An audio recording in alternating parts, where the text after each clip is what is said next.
Değerli kamuoyuna, üzerimize atılan iftiralar ve komplo oyunları ile bizlere diz çökertmeye çalışan yerel yönetime karşı sessizliğimizi daha fazla koruyamayarak sevgili Diyarbakır halkına ve değerli kamuoyuna bu açıklamaları yapma gereğinde bulunmaktayız.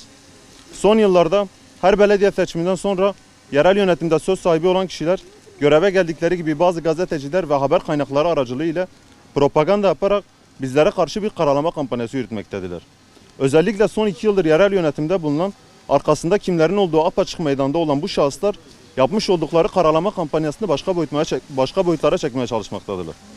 Söz konusu kimseler ceketimizi bile koysak seçilir zihniyetiyle hareket eden ve bu anlayış çerçevesinde eylemlerini etik dışı olarak gerçekleştiren kişilerdir.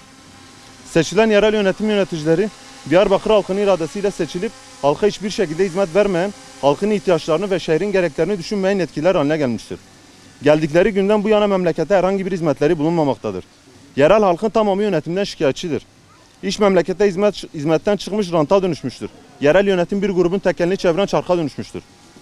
Biz bu kutsal Mezopotamya coğrafyasında asırlardır yaşamaktayız. Şehre geldiğimiz günden bugüne kadar düşündüğümüz tek şey bu şehre nasıl fayda sağlayabileceğimiz ve nasıl güzelleştirebileceğimizdi. Bu doğrultuda adımlar atıp çalışmalar başlatmaya karar verdik. Atalarımızdan bizlere miras kalan 10 gözlü köprü ve etrafı yıllarca kentin çöplüğü haline gelmiş, kuş uçmaz, kervan geçmez bir hal almıştı. Alkol, uyuşturucu ve fuhuş yuvası haline gelmişti. Değil Türkiye'de, Diyarbakır'da halkın %90'ını bilmediği, bilenlerin ise gelmekten korkup çekindiği bir bölgeydi. Eski görüntüler de söylediğimiz her şeyi kanıtlamaktadır. Diyarbakır'ın yerlileri buranın eski halini çok iyi hatırlamaktadır.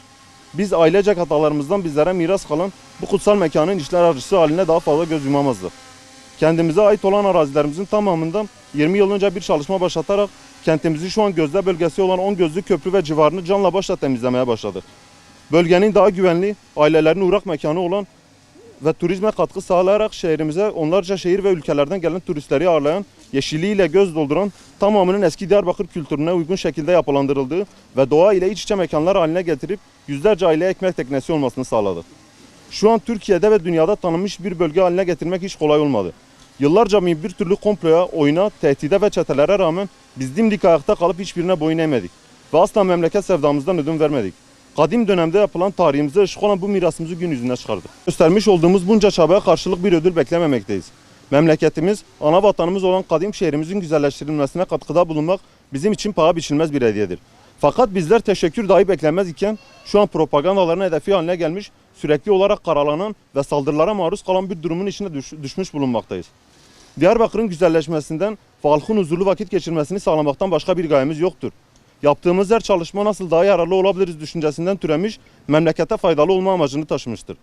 Tüm bunların yanında halkın ezilmemesi için ayrıca mücadelede bulunmuş, bataklığa düşen umudu olmayan gençleri kendi çabamız ile kurtarıp istihdam etmek için uğraşmışızdır. Yaptığımız iş ve eylemler her zaman kanuna ve yönetmeliklere uygun şekilde gerçekleşmiş, kimsenin hakkına ve hukukuna tenezzül edilmemiş ve devletin çizmiş olduğu sınırlar çerçevesinde hareket edilmiştir. Yapılan onarımlarda dahi devlet izniyle onarıma başlanmış, izin verilmediği takdirde onarım dahi yapılmamıştır. Fakat yerel yönetim yetkilileri tarafından bizler bu hassasiyet ile hareket etmemize rağmen yine de üstümüze gelinmiş, ortada olmayan sebepler çıkarılmış ve sürekli olarak işimiz engellenmeye çalışılmıştır. İlk başta yaptığımız onarımlara karşı gelinmiş, bizi maddi ve manevi olarak zor duruma düşürmüş, günümüzde ise gerçekliği hiçbir şekilde yansıtmayan haberler ile yeniden bizleri zor duruma düşürmek için çalışmalar başlatılmıştır.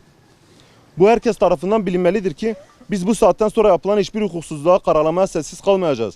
Gerekli önlemleri hukuki yollar kapsamında alacağız. Bu kötü oyunlara alet olan bazı haber kaynaklarının da içinde oldukları durumun farkına varmalarını ve bu oyuna alet olmamalarını talep ediyor, gazetecilik ahlakına, etiğine uygun şekilde hareket etmelerini temenni ediyoruz. Aksi takdirde yapılan her yalan haberde, her karalamada gerekli hukuki süreçler başlatılacaktır. Biz sadece kendimiz için değil, memleketimiz sınırları içinde ezilen mazlum halkımızın da yanında olacağımızı içtenlikle dile getiriyoruz. Her vakitte memleketimiz için iyi olan ne varsa yanında olacağımız, kötü olan her şeyin ve her türlü kanunsuzluk ve hukuksuzluğun karşısında dimdik duracağımızın teminatını bütün Diyarbakır halkına veriyoruz. Bunu ise izah edeyim. Gerçekten şu anda biz insan olarak, aile olarak biz mağdur durumdayız. Gerçekten kendini bilmeyen bazı kesimler, bazı yönetimlerde bulunan şahıslar tarafından gerçekten yıllardır bizimle uğraşıyorlar. Karalamalar, iftiralar, yani artık çekilmez oldu. Biz buna mecbur kaldık. Basın açıklaması yapmak zorunda kaldık. Güzelim Diyarbakır her güzelliklere layıktır. Bunlar amacı Diyarbakır'ı güzelleştirmek değil, tamamıyla geri kalma, geri planda tutmak.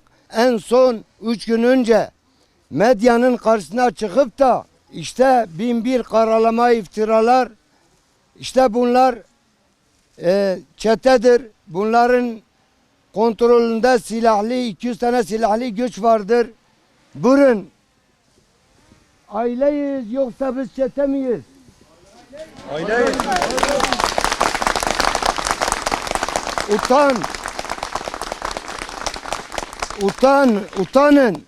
Utanın.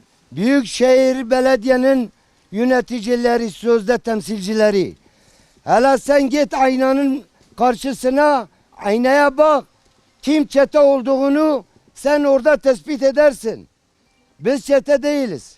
Biz aileyiz.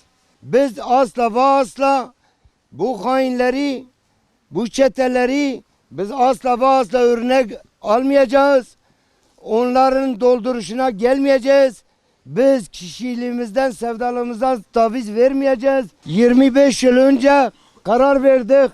Çünkü bu bölge bütün Diyarbakır'ın tarihten o güne çalışma yaptığımız güne kadar bütün çöpler çöp alanı olarak tayin edilmişti.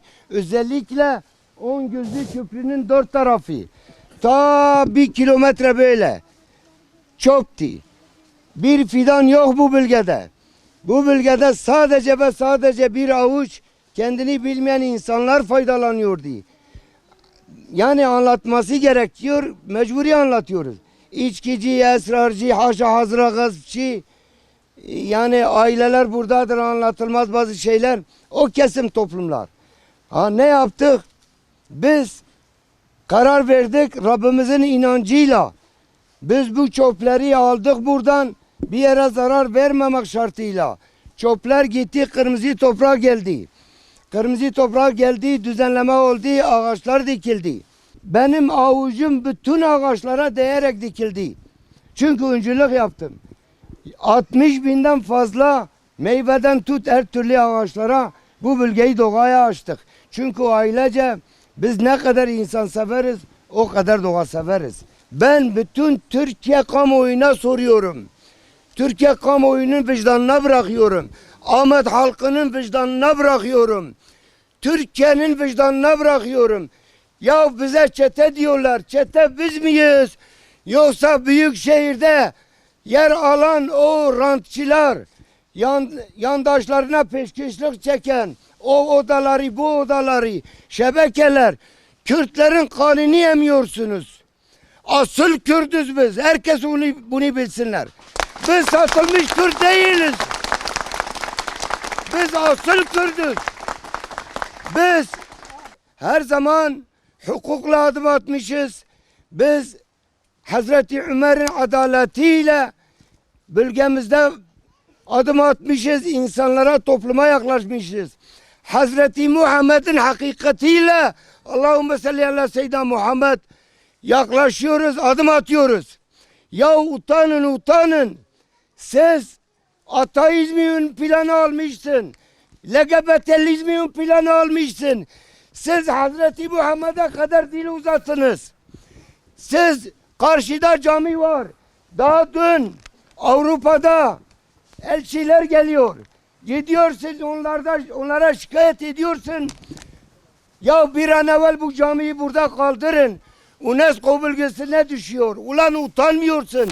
UNESCO Hevsel'in köşesinde bir sefer aşağı inmiyor. Ulan siz Allah'ın evini şikayet ediyorsun. Ulan yeryüzünü yaratan sahibi odur. Siz kalkıp bizim kutsal olan camilerimizi ortada kaldırmaya çalışıyorsun. Sizden ne beklenir? Siz nasıl Kürt halkını temsil edeceksiniz? Siz nasıl bu namuslu, şerefli, duyarlı, hakikatine, dinine, örf adetine, namusla bağlı olan bu halkını nereye çekmek istiyorsunuz? Çeteler, çete biz miyiz yoksa sizsiniz? Sizin yanınızda yer alan da her kimse sizin gibi çetedir. خبر اصابیم نه حل فکی یانشیت نه والله بیله طال هر سنه به خدا یاش من و دبی یاشی دامه دا خدا نمیزانه خدا نمیزانه اگر چوابو چوانه بو والله او ابو دامت که صابیم دی شتابیجم جبینا جتشتا یکل کارو بردا باتانا والله عیب نیز بیجم ما شو شيء كي تدي انا هر حبا يكوبون ابي في روي مزوا سرچاوي محل فكي كلمه كان خبرنا حل فكي يعني شيء اكاديم ده تنيه